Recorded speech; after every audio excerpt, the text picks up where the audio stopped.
अलिप्त राहणारं एक स्वतंत्र संघटन म्हणजे भारतीय मजदूर संघ आहे. आत्ता काय झालं की आपल्याकडे भारत देशामध्ये वेगवेगळे जे कामगार कायदे होते त्याच्या 4 वेतन संहिता बनवण्यात आल्या. कारण या मनुवादी या जातीवादी सरकारनं काय केलेलं आहे, किशोर यांचे सोनं घेतले यांना चांदी देण्याचं काम केलेलं आहे.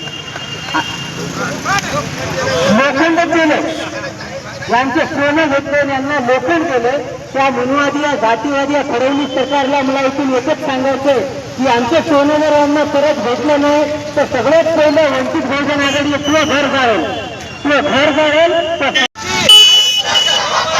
जमीन आमच्या हक्काची. पावर है, पावर है, पावर है, पावर है.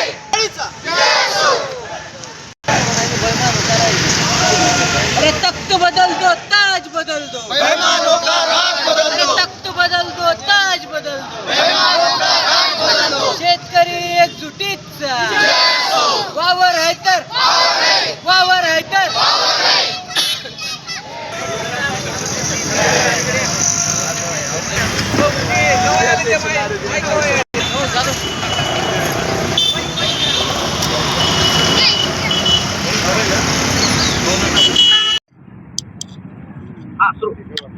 नांदेड जालना समृद्धी महामार्गाच्या नांदेड तालुक्यातील बाधित शेतकऱ्यांनी आजचे हे धरणे आंदोलन नांदेड जिल्हाधिकारी कार्यालयासमोर ठेवलेले आहे.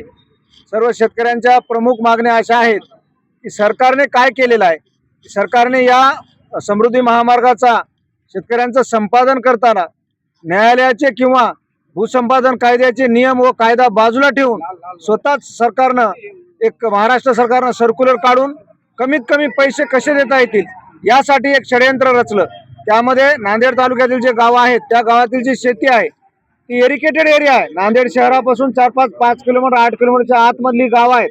म्हणजे रेडी रेकनरचा दर एवढा मोठा आहे, पण रेडी रेकनरचा दर सुद्धा वगळून अत्यंत तोकडा आणि कमी दर या शेतकऱ्यांना देऊन हा समृद्धी महामार्ग त्यांनी बळजबरीने करण्याचा प्रयत्न करत आहेत. तर काही शेतकऱ्यांनी या समृद्धी महामार्गाच्या या बळजबरीला, सरकारच्या बळजबरीला विरोध केला आहे. या शेतकऱ्यांचा या विकासाला विरोध नाही, पण जो शेतकऱ्यांचा मूलभूत अधिकार जी शेती आहे ती जर अशी अत्यंत तोकड्या दरामध्ये जर सरकार घेणार असेल तर त्यासाठी सुद्धा सरकारनेच, केंद्र सरकारने केलेला जो 2013चा कायदा आहे भूमी संपादनाचा, त्या कायद्याचं यामध्ये उल्लंघन होत आहे.